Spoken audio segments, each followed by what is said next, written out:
Our guest is a leadership advisor with more than 40 years of experience. Today, she's here to share insights into AI powered tools that help people build meaningful connections and uncover new opportunities. Please welcome Dr. Elizabeth Fried. Thanks for Freed. joining me. Fried, Freed, you got to yes. be careful of these Aussies. They'll Yes, change your that's name. okay. You're not the first one. Thank you. If your name's Daniel, they'll call you Dan. If it's not Dan, it'll be Danny or Danny Boy or Dano or something like that. You got to catch them quickly. So Yes. thank you.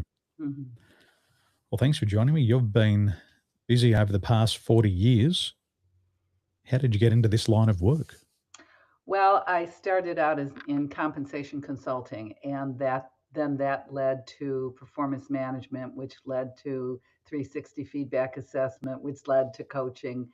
And I think part of the reason I got involved in coaching and became the executive coach that I am is because of my background in compensation, because I designed wage and salary plans, bonus plans, and you have to really understand the business to be able to structure those plans. So the kinds of questions that I would ask executives were very business related questions, not traditional. I'm not the traditional coach. I'm affectionately known by my clients as the heat seeking missile. So Good it's a reputation to have. bit. You mentioned 360. What is it and why is it important? Oh, 360 feedback is basically getting feedback from the full circle of influence that you have. So it would not only be your direct reports, but you're getting information from your peers and also your boss. So when I'm working with a client, I want to get the full view of whoever they're influencing. I'm getting a really good picture of them so I can provide them with the information they need so that they could do development. Mm. In a coaching engagement, when would that 360 feedback be important? Is that something that you do before an engagement, during, or after? Well, that's Where a do you good place that? question. I do it before. So, in other words, I get the engagement, and one of the first things I do is a 360 feedback because then I'm kind of simultaneously doing something with the client. Usually, the the clients, the people that hire me, the company that hires me, gives me some feel for what's going on, but I need to get the real down scoop on that Mm. person. And then we create a report. I create a report for them, and then we identify what areas do you want to work on. You can't do everything at once. We can only do one thing at a time. So here's what it is: feedback is a gift, and people didn't have to take their time to give you feedback. They could just let you derail your career on your own. So this is how we approach it, and then I let them choose what they want to work on first, and then we get and then I have them do something like what we call feed forward, where they tell everybody that they're working on it, and they want them to give them feedback along the way as to how they're doing, because you don't know what you don't know. Mm. So that's Mm. why we do that. Mm. I think we all have blind spots, and I had a blind spot when I was driving to San Diego. I was leaving LAX, and I would pride myself on my driving abilities, and I was driving down the freeway, and I went to change lanes, and I almost hit a motorbike, Oh my and I God. swerved and missed him, and then I almost hit a U-Haul truck, and I thought to myself, I might have a couple of blind spots. Wow. Well, the motorcyclists in California, they go in between lanes. That's a little scary. They don't stay in their lanes, and I don't like that. That's not my Very, favorite thing. But very scary. I really, I think where I think one of the most interesting things is I am now basically semi-retired, basically retired. I only take one engagement a year now, and only if it's interesting to me. I don't want a meat and potatoes case. I only want something that's business related, that's exciting to me, where I can really work and help somebody solve a problem. And one of the things that came up to me as I entered this, I'm known as the queen of reinvention. So here I am. I am 78 years old. And I said, and I at around 70, I decided that I wanted to do some more philanthropy and some volunteerism, and got involved with an organization called the Honor Foundation. And the Honor Foundation serves elite special operations military, Navy SEALs, Marine Raiders, Delta Force, Green Berets. And they have a program for them to help them um, transition from the military to the civilian workforce. And I decided I wanted to do pro bono coaching for them and help them with this transition. And it's one of the scariest things in their life. One of the things, I mean, you would think, here they go, kicking down doors. Well, these guys aren't afraid of anything. They're terrified because all they know is the military. They don't know our world. And so I have to help them understand how to make connections, how to understand what their skill set is and how that might transfer. And then they have to go out and meet people. And one of the requirements of this program is that they have to have 50 cups of coffee. Now, what does that mean? Not necessarily real cups of coffee, could be virtual cups of coffee, but they need to do career exploration. They don't know how their skills transfer. They don't know what's out there, and they don't know what their passion is. So we have to help them find out. So in doing so, because they were so frightened of this, how do I find people? Who's going to make the contacts? All this kind of stuff. How do I network? So, my reason for being here today is to talk about my new book, Strategic Networking, a Practical Playbook, which was born from my work with these fellows. I had to come up with a guide for them that was easy to follow, that would take the fear away and help them understand the protocol about what needs to happen. And then it was very successful with them because I'm pretty direct and specific about how we do things. And they like that because they like direct and specific. Okay. So, They've had a sergeant major. so um, when, and I had just given this to them as part of what we did. And this was all before AI or anything was in place. And then I got to thinking and I said, this guide has application for more than just these fellows. Everybody needs to network and everybody needs to know how to do it better. And a lot of people think that networking, is just work in a room or passing out business cards. And it's a whole lot more than that. And I talk about why it's a whole lot more than that and what is necessary to what you need to do in the first place, which is you really need to connect with somebody, really connect with them. And it's a reciprocal process. It's not just about you. You need to understand the other person so that they will be open with you and they'll tell you what you need to know. So I decided to write this book, but it's not a book. It's only 28 pages because I cut through everything. It's like, what do you absolutely need to know so that you can make the most out of this? Consequently, the first thing that I talk about is you need to understand what your objective is. Why are you doing this anyway? Are Sounds like you a here? military strategy. Yeah, these guys were doing career exploration. So their focus is going to be different than someone that's doing looking for a job because they know what they want. And so they're going to ask different questions versus somebody going through career transition. Or perhaps their objective is how do I get better visibility in my organization from a career development standpoint so I can be moved up the ladder? Or how do I become the go to person in my organization where I have credibility and they understand what my team's really doing? I coached a guy, and the assignment for me was this guy's a great guy, but he sits in the back of the room in meetings. Nobody knows who he is, and he's so smart. So my coaching with him was to help him network so he became the go to guy.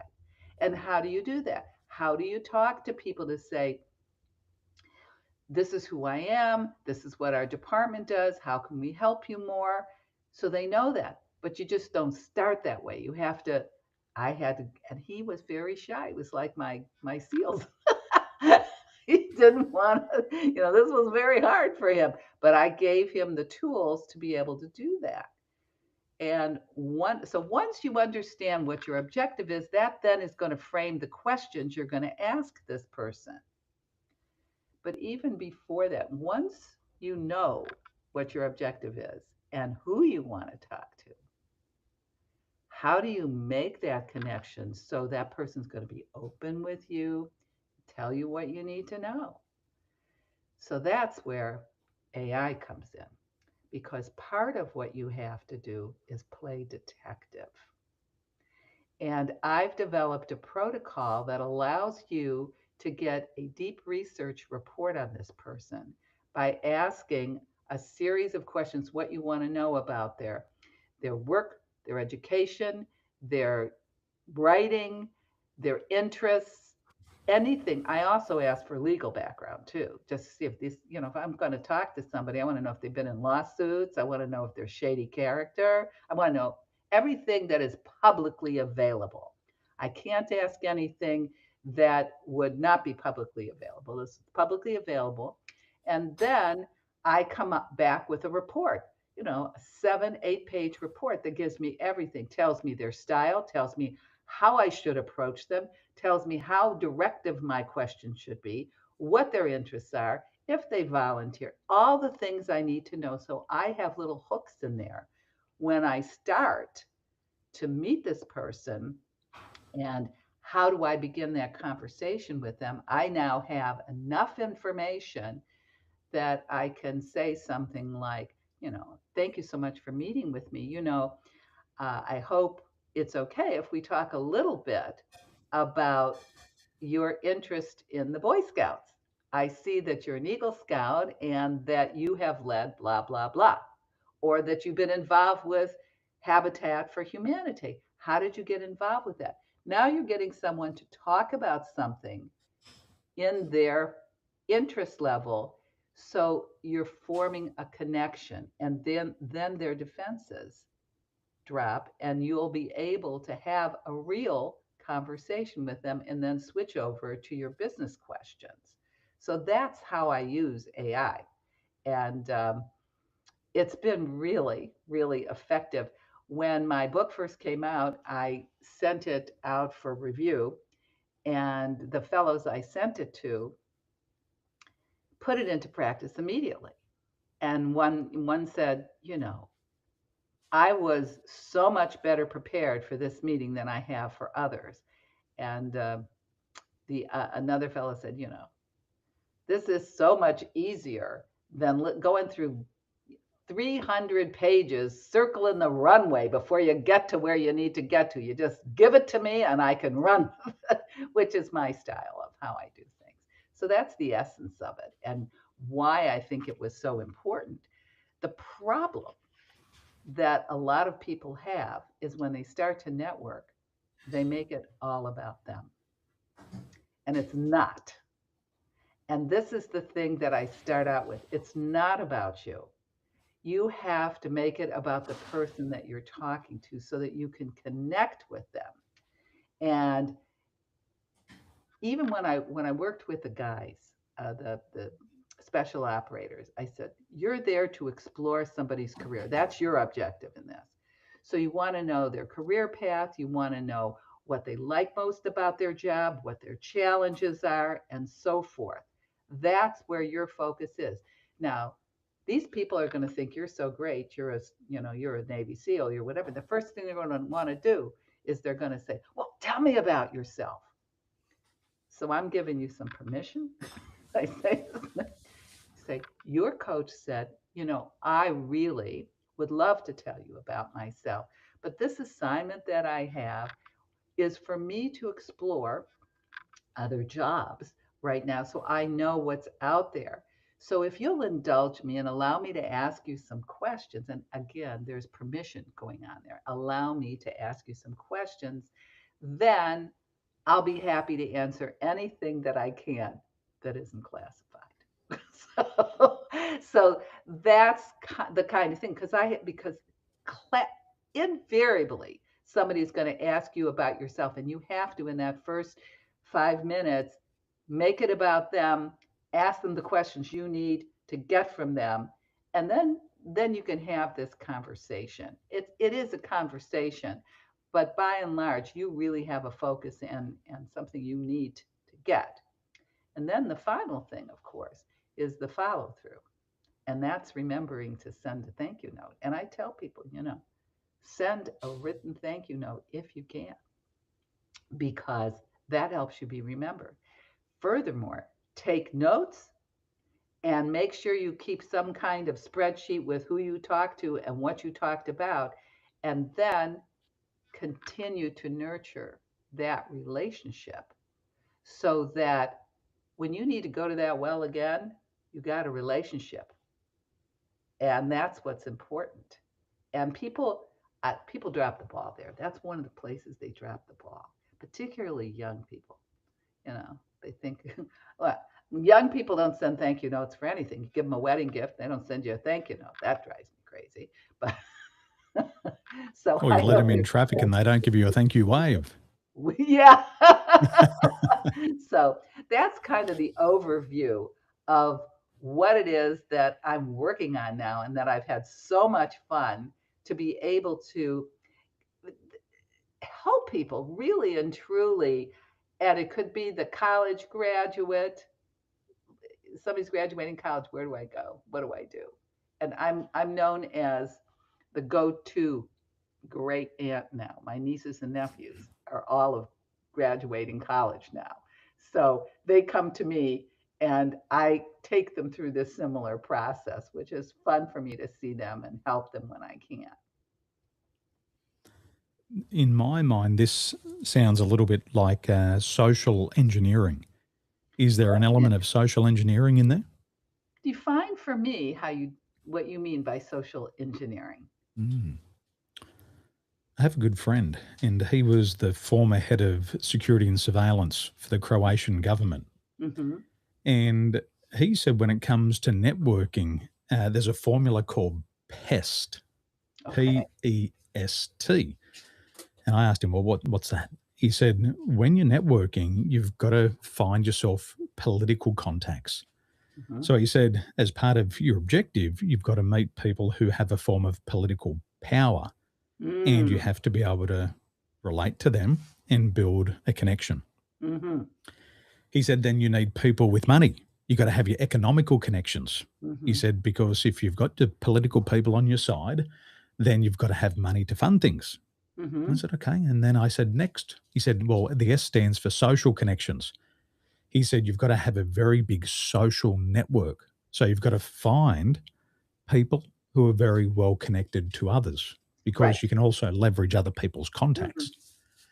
And then finally, he said, in today's age, you need technological connections. So people who understand AI tools and Mm-hmm. can understand how technology works. And he said, if you can bring all of these four people together, you have yourself a form of influence and power. And you can use those social skills and engineer your way into certain doors or get introduced to certain people, get access to places or things. And that's how he described it to me. So he Well, said, when that's you're out there very networking, Daniel, interesting. That's very interesting. political, economical, social, and technological. And he was approaching that because he was also trained in the military, but he was working in information security. Mm-hmm. So interesting. So when I hear your approach, I'm thinking maybe there's a connection here with what I've heard in the past from him. Sounds very familiar. Well, I think he's doing it on a level with particularly because he needs to get information. And I mean, Mm. I have guys that were in the information business that I coached. Sometimes I could tell you stories, but because they can't tell me certain things, and so I have to deal with that. But their way of infiltrating, even if you're thinking about Afghanistan, infiltrating a village so that they can get intel. that Mm. they're using that kind of thing. Now, to them, that's like normal, but go out into the world, the corporate world, this is so foreign to them. They just did not know how to approach it. Now, this fellow is much more macro in his view, I would say, about his form of networking. And I like it because he has a bigger agenda. I would say mine is more micro at this stage because many of these people are lost and they don't know where to go and what to do. They're not as sophisticated. So we have to start and meet them where they are. Mm. Now, once they get in these basic skills, then they can go after the money and the economic and all those other things. But the same skills Mm. apply. All right. Mm. Okay. My wife tells me she wants to be a red sparrow. And I said, "What's that?" She says, "It's one of those female KGB agents." She says, Oh, "That's the job that I want." I said, "Sweetheart, you've been watching too many movies."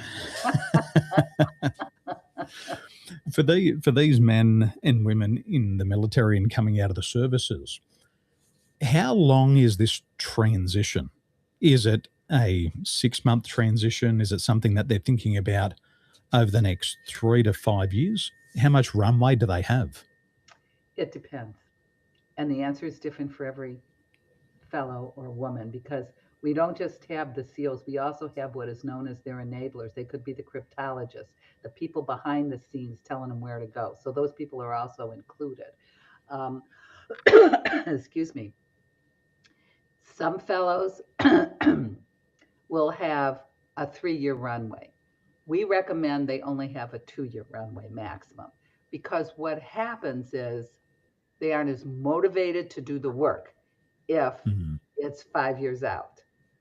And if it's too short, if it's like, well, I'm getting out in 3 months, it's very hard to be able to get them to do truly do the exploration.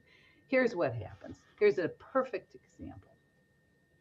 I get a guy and he says, "Well, I already know what I'm going to do." I said, "Wait, give me a moment here. I want you to find out what you're really passionate about." "Well, I got somebody at, some major consulting firm, and they want me. And she's already in there. She knows me. She's told them about me, and I would be involved with blah blah blah." I said, "Well, there's no question in my mind that you could do that job. The question is, would you be happy doing that job?" And here's the other deal: they're going to hire you because of your contacts in the military, and they're going to use you as a DoD, Department of Defense contractor, and that's fine if you like that. But in terms of upward mobility in that organization, it's not going to happen because they want you to bring in the business that they want, and it's what they want, not what you want. So now you go ahead and do that. I don't advise it, but you can go ahead and do that and then parlay it this way. Have it on your resume for 1 year, and then you're going to find out you don't like it and you can go elsewhere. So it's not going to hurt you to have it on your resume. I would just like you to open your mind up to other possibilities and really career progression to really do what you want to do. It's really more of a meandering path. And see what happens with these fellows is that they're in a no fail situation. They're used to this is the mission. We can't fail. We make a decision. It's okay. And I have to tell them, look, if you don't like the job, you go into the job and they make a promise to you that they're going to do this and they don't do it, then they failed you and you didn't fail them. They didn't own up to what they said they were going to do. And it's like if you're going to buy a stock, you say, okay, I'm going to buy this stock. If the stock goes below a certain level, I'm selling. Same concept, you know? So it's okay. And that's why you need to have these networking skills so that you can pivot when you need to. Mm. Mm. But that's the situation. From the outside, I don't think it would be crazy to think that some of these people who have been ex forces are almost bulletproof. We see them in their uniforms, their tactical gear, they have their weapons, and they look tough and strong. But we don't really know what's happening inside of them.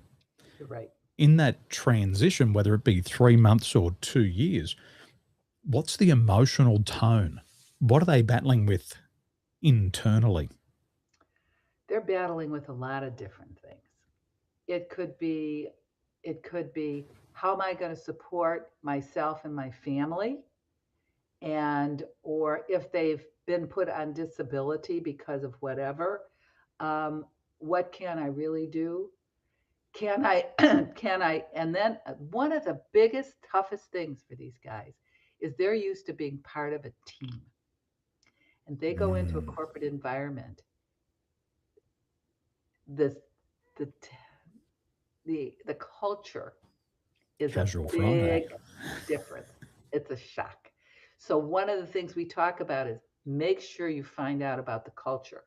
I can't tell you Mm, how many guys take a job because they're scared. They feel like they need to get that job. And then they go, "Oh my God, the culture sucks here. These guys are they don't cover each other's back. They backstab." So I said, "Well, those are ways you learn something. Those are things you can learn." So, and then you then apply what you've learned to the next opportunity. And you didn't fail. They failed you. Let's get that straight. All right. Because people will give you a great sell job to come into a company. And for them, many of them, and here's another thing, they've never thought about themselves before. They have been told that they can't talk about things, that everything is classified. So they don't talk about it. And now they're in a situation where they have to promote themselves. This is like the antithesis of everything they've been and done. And we have to teach them how to tell their story, how to promote themselves, how to really find out what do they want. They've never been allowed to have a personal want. This is like mm, 180 degrees of their life. I mean, people don't understand it, but mm, that's the way it is. And mm, so they go through a lot of angst over this. And many of them, some of them are highly educated, and others come from the hills of Kentucky and came from broken homes, and the only way that they could get make not be put in jail was to go into the military. So you get a wide variety. mm, mm. Fascinating. When they start to go out and network and they're on their first of 50 coffees, what tends to be their experience on the first of 50 coffees? Well, we try to grease the skids for them, so we help them with their first one or two or three coffees, and I will call a client of mine, and depending on what I know this person's background is, I will say, I have a fellow that would like to have a cup of coffee with you. Would you be willing to do that? This is what his background is. This is what his interests are. He would like to know these things. Please provide him that information. And then I make it real easy for them on the first few. Okay. So that it's like training. Then we take the training wheels off. Okay.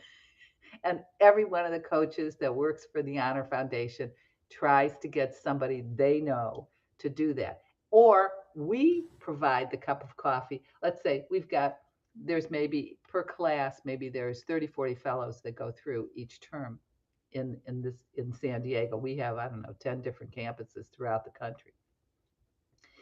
And they'll say, Elizabeth, would you please talk to my fellow? I had somebody. This was really funny. One of the coaches said, "My fellow does not understand what it means and how to be respectful of my time." I said, "Really?" And she said, "Yeah, like he called me up and she said, I have been working all week and I just came back. I was exhausted. He calls me on a Sunday and says, I have time to talk to you tomorrow and I'd like to see you at the." She said, and I'd like you to set up a time for me with some other coach if you can, if they're, blah, blah, blah. So she said, it was her first time being a coach, and I was coaching her being a coach. And I said, "You just send him my way, please. I'll straighten him out." So, so then I did the cup of coffee with him, and at that point, I explained to him, "All right, here's what happens in a cup of coffee. You went through and did all of these things. Here's the way it needs to be done. I'm going to send you a document that will show you exactly how to approach people, what to do, and what to expect.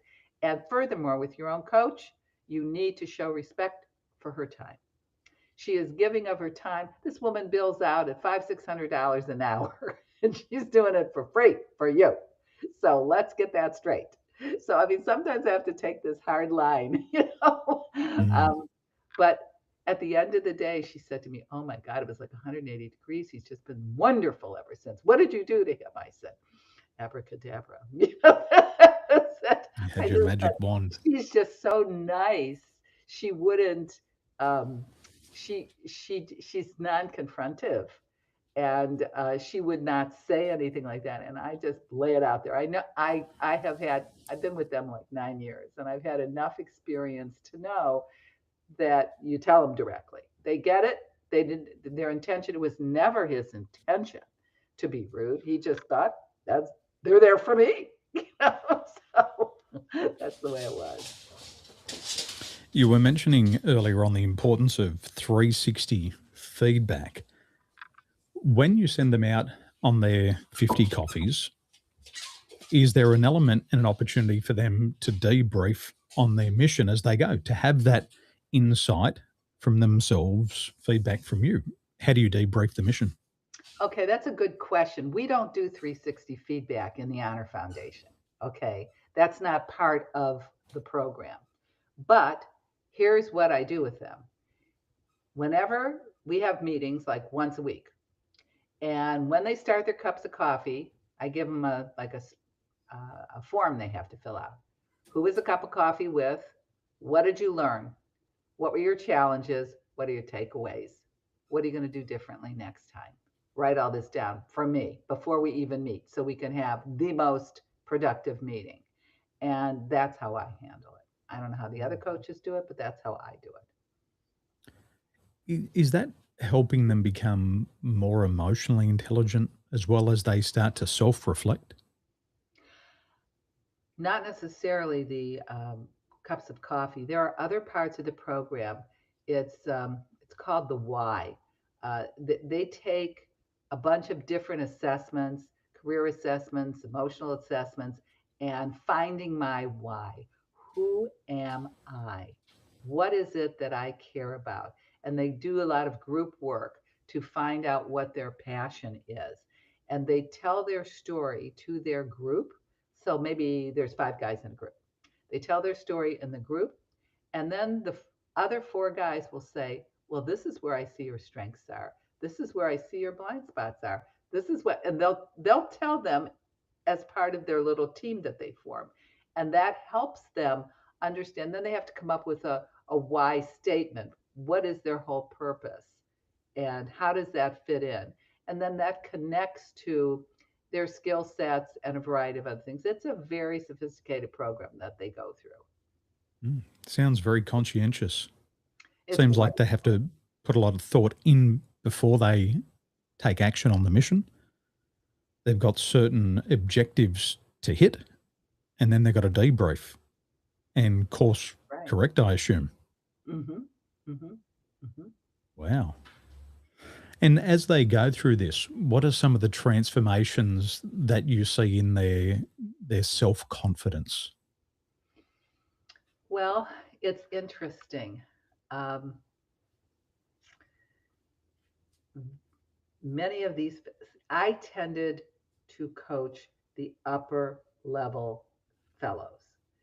My coaching business was at the C-suite senior level.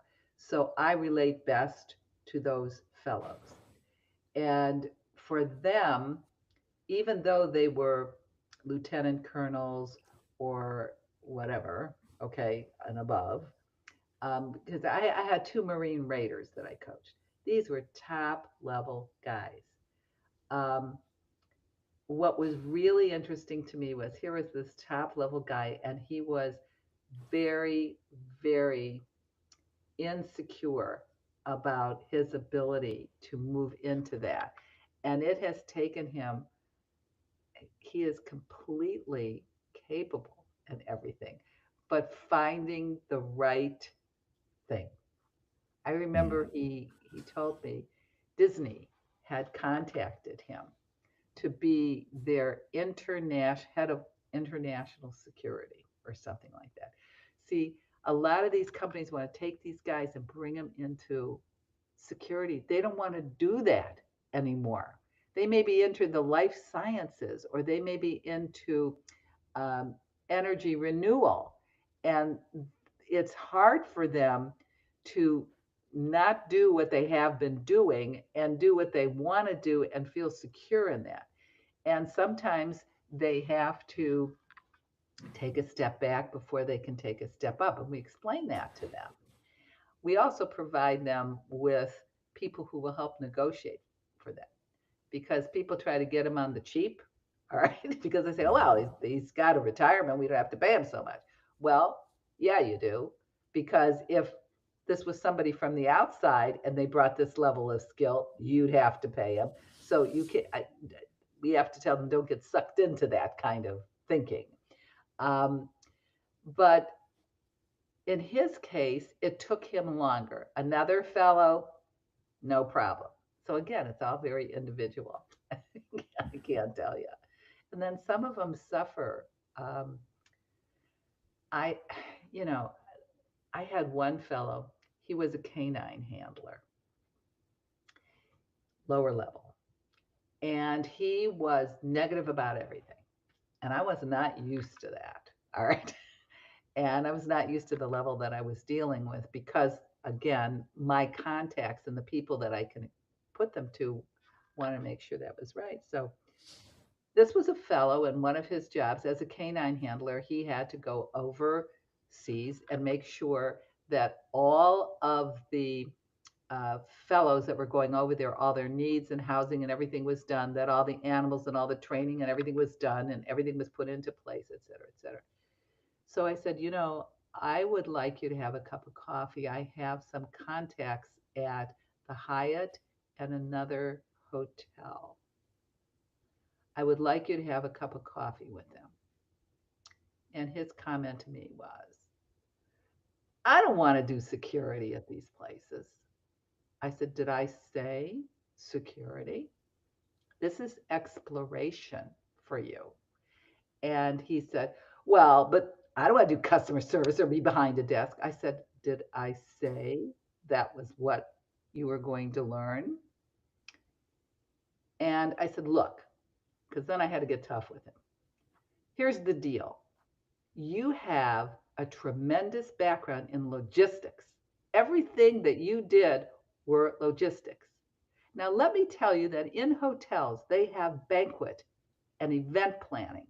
All of that is logistics. You also have a very charming side, and sometimes it involves sales. So I think you need to find out about this because they don't know. All right. They get this pushback stuff. And so I have to take a hard stance sometimes with people. So, My grandfather, he was Air Force. And when he transitioned out of the Air Force, he was a carpenter. So he started to build and then he became a business person and he bought a bus company and then he bought a oh, taxi wow. business. Then he started to invest in commercial real estate and he bought dry cleaning businesses and businesses that made coat hangers and then pawnbroking and then venture capitalism. And Wow. he had a great career after the Air Force. And he took so many disciplines from the Air Force and just applied them in a different area. And reflecting on his life, he was exceptional at networking. And he took a position on the board at the local bowling club, the Registered Services League. Mhm. And that enabled him to meet so many different people. And he was a part of the board there. He was in the Lions Club. He was in the Rotary Club. And I just didn't understand how many people he knew until his death. And at his funeral, there would have been about 1,000 people there, Oh my and they word. created a guard of honor. And what I realized was he spent 40 to 50 years just building connections. And he would always get the best deals for every single thing Well, there because he you go. knew people. See, because he He, built the greatest connections and he nurtured them. mm, That's your abs that's the that is the proof of the pudding. mm. And And he was doing it whilst he was in service. And my mum would say we would drive from Darwin, which is in the north of Australia, mhm. we'd drive all the way down to Sydney, and he'd be drinking beers with people at the pubs all the way from Darwin to Sydney. And they would stop in and they'd have a beer with somebody. But he had built all of his connections. And then he also put a lot of effort into maintaining them. And I even remember when I was about 10, so it was 1990, and he took myself, my grandmother, and my brother to Malaysia. And he had served and he was positioned at Butterworth, just near Penang. And so that was probably 16 years later. He took us there and introduced to us local friends that he had met in his time of service. So you go to Malaysia, there's contacts. There's contacts all around Australia. People would come up and say, "Oh, you're Tommy's grandson." I'd be like, "Well, who are you?" And they'd tell a story. But it served him well, all Of of those course, connections. of course. That's the whole purpose of Mm, why I wrote the book, Strategic Networking, a practical mm, playbook. That's why I did it because of what it look at your grandfather, what your mm, grandfather accomplished because he used that. And I'm sure he stayed in touch with people, or this was part of his doing his beers along the way, was making sure he was doing those touch points, even though they may not absolutely. have had anything to do with anything at the moment in time. But Mm, what he did is he now had created a resource. Even in anything that I do, whenever I need help with something, I have a group of people that we help each other. That's part of the whole networking process. It's what mm. it's all about. An issue of reciprocity. Yeah, We've got to get good at meeting people and then maintaining those relationships. right. I had a message on WhatsApp this morning at 1:30 a.m. and it was one of my clients sending me a selfie with another one of my clients, and they're standing on the highest mountain in Greece, so Oh, how 14,000 exciting! kilometers from here, and they're doing a video and sending me a message. Two of my clients, they didn't know each other, but they've only ever heard of each other through my coaching. And so here they are, two Aussies at the top of the mountain talking to each other, Yeah, and the that, common connection is their coach. And this is important because we have to be able to, in my opinion, is fly other people's flags. And I do this as networking myself. I always become an ambassador for my clients or somebody that's in my social network, and I always speak positively about them and weave their name into another conversation so that I can start to get these people connected, because there's going to be somewhere along the line that we do need a little bit of reciprocity. And if we're doing nice things by connecting people, the next thing they want to do because of reciprocity is to return the favor. of And it course. happened to me the other day. I was in a corporate meeting, and on my slide deck, I was showing them some things that I did, and I had a photo with me and my clients. And in the corporate meeting, the top manager said, "You know that person?" I said, "This person, that's my client." They're like, "That's my best friend." Oh, really? That's Fancy funny. that. That's And funny. and what I like to do as well socially, and I've learned this along the way, is also to have photos, because a lot of us who have been behind the scenes, like the guy sitting at the back of the room, nobody sees us.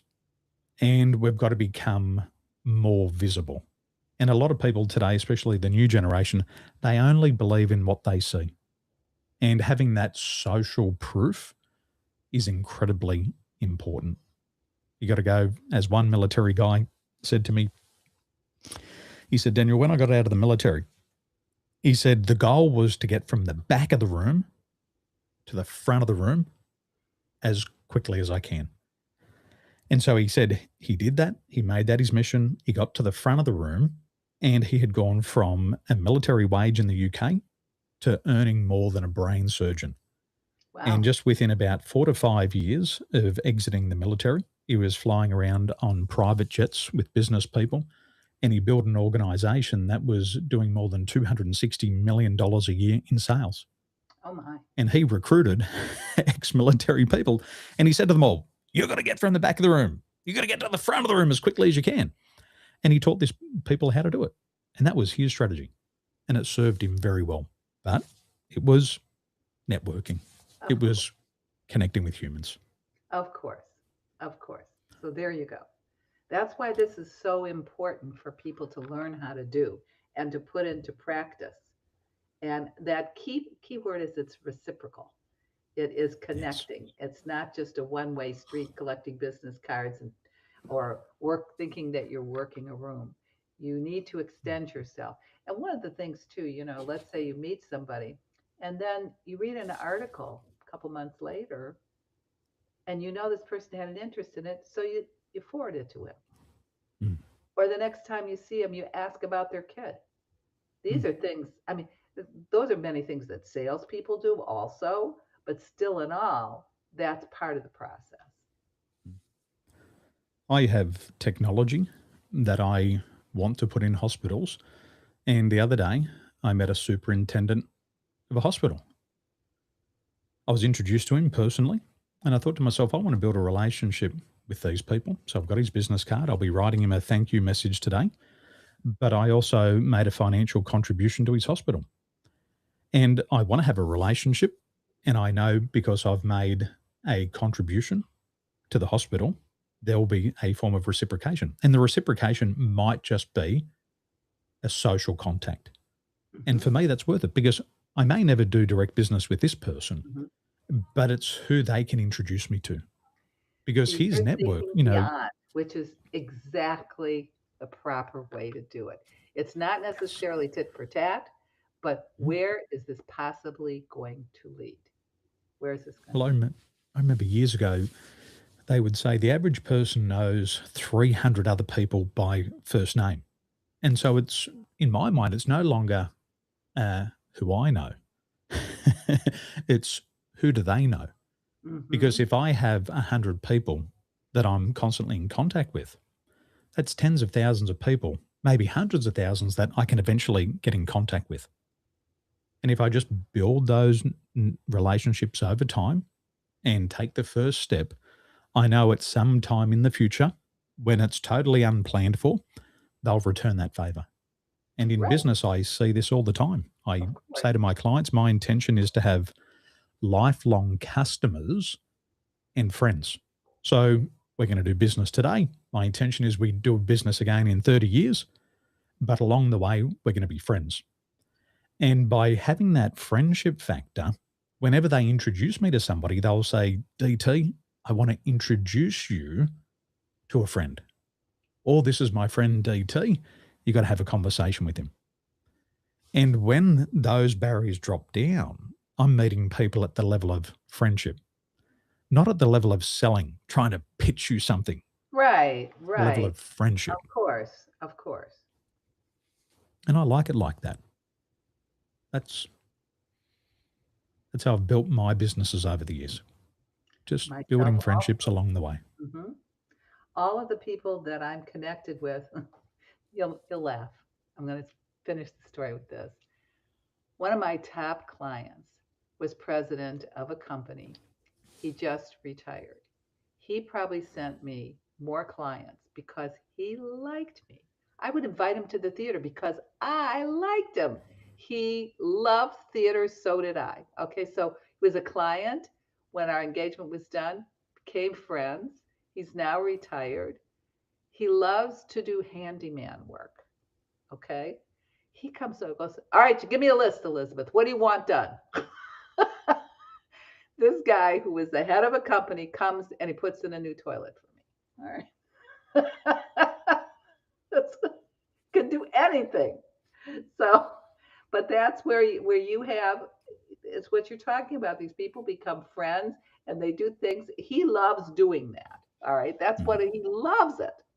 And then I do other things for him, you know, very funny. A lot of the marketplace that I work with is in the Middle Eastern region, Hmm. meaning that these people are Middle Easterners. And when I notice that they network, they always break bread with other people. They Hmm. always feed other people. They Hmm. always have hospitality. They always want to go out for a coffee.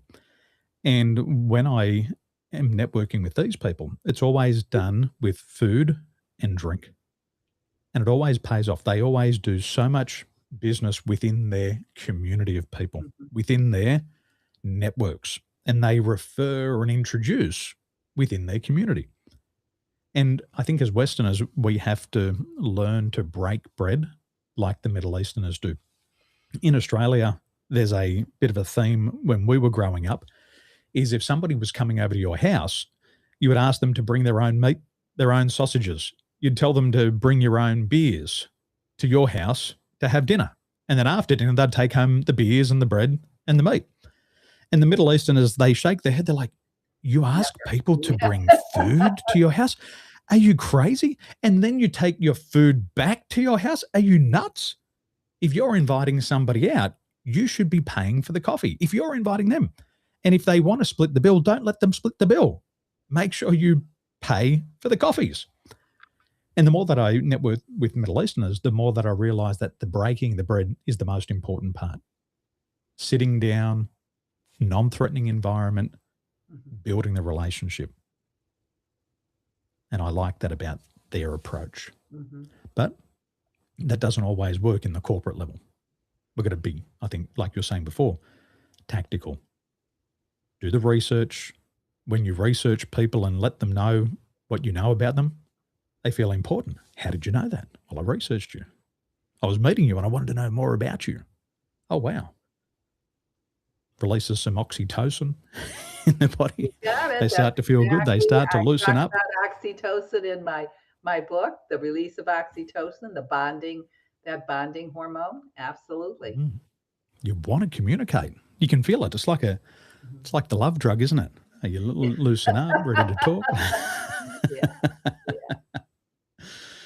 Now, I think the logical next step for our people is to get a copy of your new book. Okay. Where can we get a copy of your new The book? book is in, it's an ebook, okay? And it Even comes, better. it's an ebook. That's because 28-page paperback, no, doesn't make any sense. So this is an ebook and it's on Amazon. And again, the title is Strategic Networking, a Practical Playbook by Elizabeth Freed. And it's very easy. It's available now. I'm celebrating. I have 20 reviews. It's received 4.9-star rating. So I'm happy about that. That made me thrilled today. And I And think it's not just 28 pages, it's 78 years yeah, of your insights. right. Well, I didn't start this from kindergarten. It was waiting. It was after I got educated. So, Well, but from what I know about human biology, is one of the first senses that's developed in the embryo is the sense of sound. And that is developed in the first 9 to 12 weeks in utero. So, whoever mum and dad are networking with, we're hearing all those conversations. We're picking it up. It's getting imprinted into us. well, I would love for you to get the book and peruse it, and then you'll see what we've been talking about. And I thank you for the opportunity to share my story with you and to let others know I'm very excited to share this with other people because I know it will be just such a great resource for them. And that was my whole purpose. I took what I started out with the SEALs and expanded it because I didn't have AI stuff before I wrote this book. And now that I can even give that to them, I'm even more thrilled. So, I encourage people to get the book. My first career was in real estate, and my mentor said, Daniel, doesn't matter how much money you spend on ads, it's not going to get you any business. He said, go out, knock on doors, ring on bells, speak to people, capture their names, build a relationship.